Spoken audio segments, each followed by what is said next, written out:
Saya Pendeta Wanda Dumais dari Sydney, Australia, kembali menjumpai Anda dalam program Sound Doctrine. Dan saat ini saya ingin bicara mengenai teori 4M. Ya, teori 4M itu seperti apa? Saya akan beritahukan kepada saudara. Nah, ayat ini akan saya ulangi lagi, ayat yang sudah pernah saya sampaikan. 2 Timotius 3 ayat 16, saya akan bacakan. Segala tulisan yang diilhamkan Allah memang bermanfaat untuk mengajar, untuk menyatakan kesalahan, untuk memperbaiki kelakuan, dan untuk mendidik orang dalam kebenaran. Di dalam versi bahasa Inggris King James Version dikatakan 2 Timothy 3:16, all scriptures is given by inspiration of God and is profitable for doctrine, for reproof, for correction, for instruction in righteousness. Nah, berdasarkan 2 Timothy 3:16, saya membagi 10 bagian ayat firman Tuhan ini. Jadi dalam penyelidikan saya menemukan ada 10 bagian yang bisa dibagi berdasarkan 2 Timothy 3:16. Nah, ayat-ayatnya bisa dituliskan seperti ini pembagiannya. All scriptures, lalu is given by inspiration of God and is profitable for doctrine, for reproof, for correction, for instruction in righteousness. Ya. All scriptures itu adalah segala tulisan Alkitab dari Kejadian sampai kitab Wahyu, ya, supaya gampang memahaminya. Kita memahami secara satu demi satu bagiannya, 10 bagian tadi. Jadi all scripture itu semua tulisan firman Tuhan. Kita batasi tulisan firman Tuhan hanya di dalam Kejadian sampai kitab Wahyu. Tidak ada firman Tuhan yang lain, dan kita tidak mengakui firman Tuhan lain di luar ke-66 kitab ini. 39 kitab perjanjian lama, Kejadian sampai Maleakhi, dan 27 kitab perjanjian baru, Matius sampai Wahyu. Lalu dikatakan and is, dan adalah, atau sebelumnya is adalah given by inspiration of God, diberikan melalui inspirasi Allah. Kemudian and is dan adalah profitable, menguntungkan, for doctrine, untuk mengajar apa yang benar, for reproof, untuk menyatakan apa yang tidak benar, untuk menyatakan kesalahan dalam terjemahan Lai, for correction, untuk memberitahu bagaimana menjadi benar. Lai menerjemahkan, Lembaga Alkitab Indonesia menerjemahkan untuk memperbaiki kelakuan, for instruction, untuk mendidik orang dalam kebenaran, atau bagaimana tetap menjadi orang benar. Jadi ada 10 bagian Alkitab dari 2 Timothy 3:16. Beginilah caranya mengeksegesis Alkitab atau menarik arti ayat-ayat itu keluar. Eksegesis artinya menarik arti ayat-ayat itu keluar, mengartikan firman Tuhan sebagaimana adanya. Kita melakukan eksegesis, bukan eisegesis. Eisegesis itu pikiranmu lalu engkau cocokkan dengan Alkitab. Tidak bisa seperti itu. Memahami Alkitab, melakukan hermeneutik terhadap Alkitab, menafsirkan Alkitab adalah menarik atau memahami apa yang Tuhan sampaikan lalu kita tarik keluar. Firman Tuhan itu yang berbicara dalam hidup kita, yang memberikan prinsip dalam hidup kita. Bukan kita menyesuaikan pikiran kita yang disesuaikan dengan firman Tuhan. Eisegesis itu artinya memasukkan pikiran kita dalam firman Tuhan. Eksegesis artinya firman Tuhan yang harus kita tarik dan diartikan untuk mengubah hidup kita. Jadi jangan sembarangan ketika membaca Alkitab, mengartikan kebenaran Alkitab. Jangan buru-buru ketika membaca Alkitab. Nikmati membaca Alkitab sama seperti engkau menikmati makan makanan favoritmu. Nikmati sampai sendok terakhir. Makan dengan nikmat. Begitulah cara menikmati Alkitab, begitulah cara menikmati firman Tuhan. Alkitab itu adalah suara Allah yang paling jelas di dalam hidupmu. Jangan mendengar nubuatan-nubuatan pendeta. Ada pendeta yang bernubuat, katanya dari luar negeri bernubuat untuk Indonesia. Itu omong kosong. Bagaimana ada nubuatan baru? Nubuatan itu adalah nubuatan yang dari firman Tuhan. Mana ada orang yang menyampaikan wahyu yang baru? Wahyu sudah selesai sampai kitab Wahyu. Kejadian sampai Wahyu adalah kitab Tuhan yang final, yang terakhir, tidak boleh ditambah, tidak ada wahyu baru lagi, penglihatan baru, nubuat baru. Orang berbahasa roh, lalu mengartikan, lalu keluarlah firman Tuhan yang baru. Itu tidak ada, itu tidak benar. Itu pengajaran yang tidak higienis. Itu pengajaran yang tidak sehat. Itu bukan Alkitabiah. Jadi membaca Alkitab itu mengerti apa yang Allah sampaikan kepadamu. Pahami pesan Allah, artikan seperti yang Allah maksudkan. Saya percaya kita sadar atau kita pahami Alkitab adalah firman Tuhan, maka engkau rindu Allah berbicara kepadamu. Engkau menikmati ketika Allah berbicara, engkau memperhatikan suara Allah dengan seksama. Mengapa?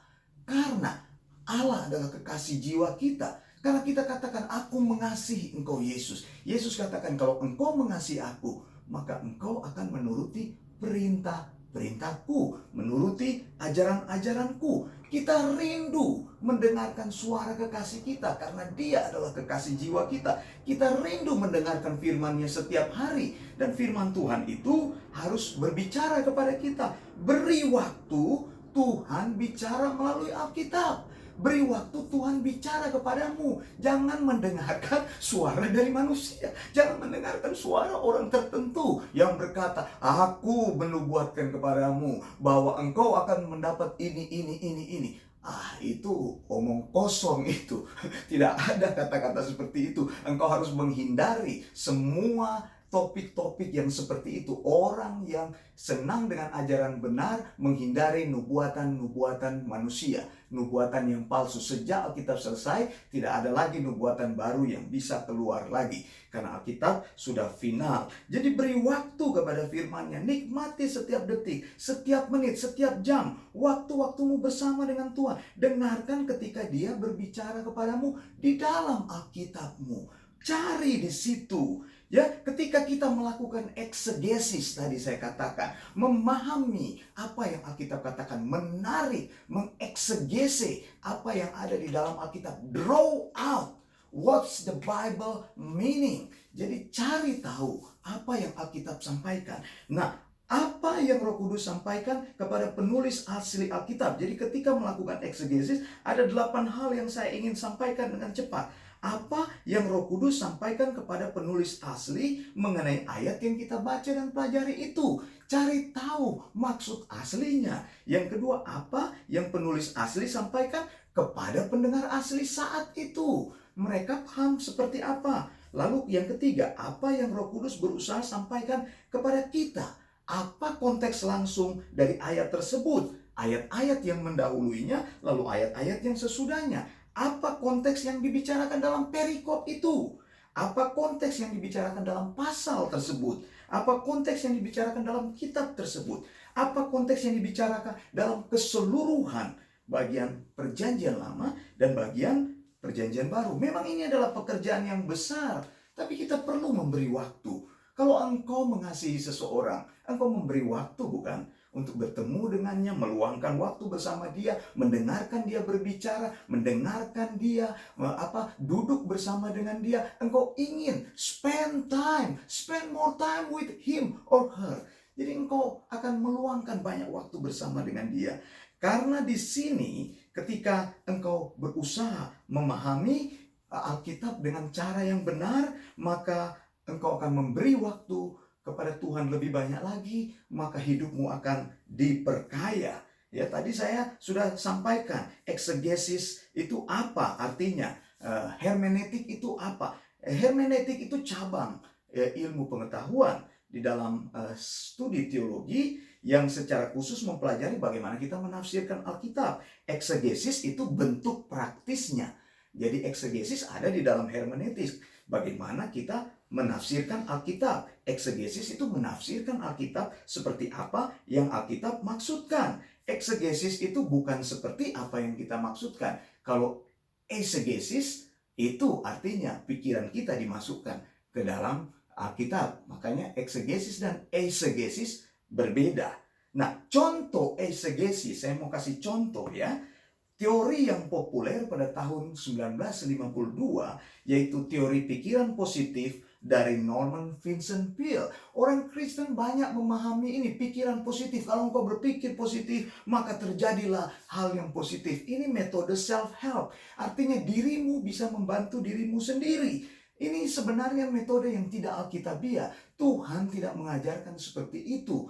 Tuhan mengajarkan kita bergantung kepada Tuhan, bukan bergantung kepada diri sendiri. Buku Positive Thinking ini hal-hal yang praktis, bagaimana menggunakan pikiran positif membantu dirimu sendiri. Banyak sekali orang akhirnya mereka lebih percaya motivasi, bagaimana memotivasi hidup, bagaimana engkau menjadi orang yang seperti ini, bagaimana menjadi kaya, bagaimana menjadi berhasil. Itu pikiran-pikiran yang positif, dan semua ini adalah dusta. Karena hanya dibungkus dengan ayat-ayat Alkitab. Alkitab dipakai untuk mendukung pikiran engkau. Itu namanya eisegesis. Jadi teori pikiran positif atau positif, the power of positive thinking itu bukan berasal dari firman Tuhan. Ini adalah teknik sugesti diri atau teori placebo. Placebo itu seolah-olah engkau itu disugesti supaya engkau tahu itu akan terjadi gitu. Kalau engkau berpikir bisa, maka engkau akan bisa. Jadi sugesti.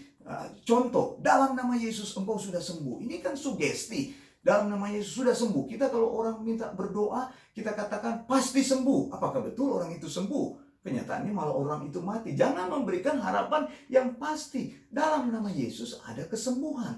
Tetapi jangan engkau memberikan sugesti yang palsu. Jadi ya faktanya orangnya masih sakit, penyakitnya bertambah sembuh. Lalu kamu bilang dia sudah sembuh. Setelah dia mati kamu bilang, oh puji Tuhan, Tuhan sudah mengangkat penyakitnya. Sekarang dia sudah sembuh, sudah tidak sakit lagi. Apaan seperti itu? Orang yang mati dibilang orang sembuh. Begitu. Jadi jangan ketika kita berdoa tidak terjadi, kita bilang puji Tuhan sudah sembuh, Tuhan sudah angkat penyakitnya, padahal dia mati. Itu sugesti-sugesti yang engkau katakan. Nah, suara Allah yang murni itu mengandung teori 4M. Yang pertama adalah mengajar, doktrin, menyatakan apa yang benar. Lalu yang kedua, menegur, menyatakan apa yang tidak benar. Pertama, kita mempunyai pendirian yang benar, doktrin yang benar, lalu dalam praktek kita harus berdiri di atas kebenaran. Apa yang tidak benar harus kita koreksi. Kita harus berani mengatakan sesuatu yang salah. Kalau pengajaran itu tidak benar, katakan pengajaran itu tidak benar. Jangan share, jangan bagikan, jangan berusaha memberitakan pengajaran tidak benar. Lalu yang ketiga, mengkoreksi, memberitahu supaya menjadi benar. Yang keempat, mendidik. Jadi teori 4M ini ada di dalam 2 Timotius 3 ayat 16. Yang pertama mengajar, yang kedua menegur, yang ketiga mengkoreksi, yang keempat mendidik, memberitahukan supaya benar. Saya ulangi lagi, mengajar itu menyatakan apa yang benar, menegur itu menyatakan apa yang tidak benar. Orang yang salah harus kita tegur, orang yang salah harus kita telanjangi kesalahannya supaya dia tahu bahwa dia salah. Lalu mengkoreksi, memberitahu supaya orang itu menjadi benar. Jadi ketika orang itu tahu dia salah, sekarang dia ingin atau kita katakan bahwa dia harus berada di dalam posisi yang benar supaya dia mengambil sikap yang benar. Lalu mendidik, memberitahu supaya orang itu tetap menjadi benar, berada di dalam posisi yang benar. Bagaimana dengan kita? Apakah kita sudah mendapatkan pengajaran yang sehat tentang Yesus Kristus? Karena doktrin artinya pengajaran menyangkut semua kebenaran teologi inti yang menafsirkan dan menjelaskan tentang Yesus Kristus. Pengajaran kebenaran-kebenaran inti ini harus diajarkan. Sekali lagi, kebenaran inti ini harus diajarkan. Apakah gerejamu atau pendetamu sudah mengajarkan ajaran yang sehat tentang Yesus? Gereja yang alkitabiah itu mengajar ajaran yang sehat, bukan hanya memberi makan jemaatnya dengan ajaran yang nonsen, ajaran motivasi, ajaran ngawur, bahkan ajaran yang sesat. Karena pengajaran yang sehat akan membuat imanmu sehat. Pengajaran yang alkitabiah akan membuat hidupmu menjadi alkitabiah. Matius 7 ayat 17 firman Tuhan katakan, demikianlah setiap pohon yang baik menghasilkan buah yang baik, sedang pohon yang tidak baik menghasilkan buah yang tidak baik. Apa yang engkau percaya dihasilkan dari ajaran apa yang engkau terima. Kalau engkau terima ajaran yang ngawur, maka engkau akan mempraktekkan ajaran yang ngawur. Saya ingin berkata, bila seseorang berbicara di mimbar gereja, maka siapapun dia sedang berbicara teologi atau doktrin. Entah orang itu pernah belajar teologi atau tidak. Bila gereja itu tidak pernah memeriksa entah orang yang berdiri di mimbarnya pernah sekolah teologi atau tidak, lalu diberi kesempatan untuk naik mimbar berkhotbah kepada jemaat, lalu khotbahnya ngawur-ngawur, ya itu salah gereja sendiri. Kalau orang itu tidak punya ajaran lalu dia cuma mengajar yang ngawur, cuma memberi kesaksian, itu salah gereja sendiri. Kenapa diberi kesempatan? Mimbarmu harus dijaga supaya orang yang bicara hanya bicara ajaran yang sehat, ya. Jadi tidak sembarangan. Jadi kalau dia tidak pernah sekolah teologi, bagaimana dia mau mengajarkan ajaran teologi? Pasti ajarannya ngawur. Karena yang sekolah teologi aja banyak yang ngawur. Engkau periksa di dalam media-media sosial, tulisan-tulisan. Pakai STH, pakai MTH, pakai doktor, ajarannya ngawur. Karena apa? Karena gelarnya itu hanya ditulis di dalam namanya. Dia sendiri tidak pernah tahu ajaran yang benar itu. Ayatnya ada di sini, 2 Timotius 2 ayat 15. Usahakanlah supaya engkau layak di hadapan Allah sebagai seorang pekerja yang tidak usah malu, yang berterus terang memberitakan perkataan kebenaran itu. Di dalam bahasa Inggris malah lebih jelas, 2 Timothy 2:15 King James Version. Study to show thyself approved to God, a workman that needeth not to be ashamed, rightly dividing the word of truth. Dalam kesempatan lain, kita akan mengeksegesis ayat ini. Tapi intinya kita harus sungguh-sungguh menjadi berkenan kepada Allah. Yaitu dengan cara menjadi pekerja yang layak, yang rajin, dan tidak mempermalukan nama Tuhan. Karena kita menaruh respek yang besar terhadap firman Allah. Sungguh-sungguh setia dan tepat menyampaikan kebenaran firman Allah. Kalimat rightly dividing the word of the truth artinya handling with care, yaitu memperlakukan firman Tuhan dengan cara yang tepat, dengan hati-hati. Kalau orang kirim gelas, barang pecah belah, dia akan tulis di situ handling with care. Jangan sampai itu pecah. Ya, jadi menyampaikan seluruh maksud Allah dengan setia, memperlakukan firman Tuhan dengan cara yang tepat. Jadi 2 Timotius 2 ayat 15 berbicara tentang kesetiaan kita untuk mengeksegesis firman Tuhan dengan tepat, setia dan takut akan Tuhan. Apa yang Tuhan sampaikan itu yang kita artikan atau kita nyatakan. Tentu kalau ajaran yang disampaikan dari mimbar gereja itu sesat dan ngawur, maka para pendengarnya akan menerima pengajaran yang sesat dan ngawur. Imannya menjadi sesat dan ngawur. Cara hidupnya sesat dan ngawur. 2 Timotius 4 ayat 3. Karena akan datang waktunya, orang tidak dapat lagi menerima ajaran sehat, tetapi mereka akan mengumpulkan guru-guru menurut kehendaknya untuk memuaskan keinginan telinganya. Firman Tuhan katakan akan datang. Menurut saya bukan akan datang, tetapi sudah datang. Orang tidak mau lagi menerima sound doctrine, tapi mereka akan mengumpulkan guru-guru yang sesuai dengan keinginannya, membayar pengkhotbah, membayar pembicara, supaya mereka bisa mendengar pengajaran-pengajaran yang sesuai dengan telinga mereka, tapi bukan ajaran yang sehat. Tetapi firman Tuhan katakan hari ini kepada kita semua, saya sudah sampaikan 2 Timotius 1 ayat 9, dan berpegang kepada perkataan yang benar sesuai dengan ajaran yang sehat, supaya ia sanggup menasehati orang berdasarkan ajaran itu dan sanggup meyakinkan penentang-penentangnya. Kita hanya memberitakan ajaran yang sehat. Firman Tuhan lagi bilang dalam Titus 2 ayat 1, tetapi engkau beritakanlah apa yang sesuai dengan ajaran yang sehat. Cuma ajaran yang sehat yang kita beritakan. Kita mempunyai ajaran yang sehat, kita share ajaran yang sehat, kita berani mempertanggungjawabkan ajaran yang sehat itu. Ya, 1 Timotius 1 ayat 10, bagi orang cabul dan pemburit, bagi penculik, pendusta, bagi orang makan sumpah dan seterusnya, segala sesuatu yang bertentangan dengan ajaran yang sehat. Praktek yang tidak benar selalu bertentangan dengan ajaran yang sehat. Alkitab katakan akan datang waktunya. Jadi saat ini, saat yang tepat bagi kita untuk berdiri di atas ajaran yang sehat, berdiri di atas pengajaran yang alkitabiah, membuat hidup kita semakin hari semakin alkitabiah. Tuhan menolong kita dalam seluruh kebenarannya. Saya Pendeta Wanda Dumais, Maranatha, saya menyampaikan ini dari Sydney, Australia. Blessing.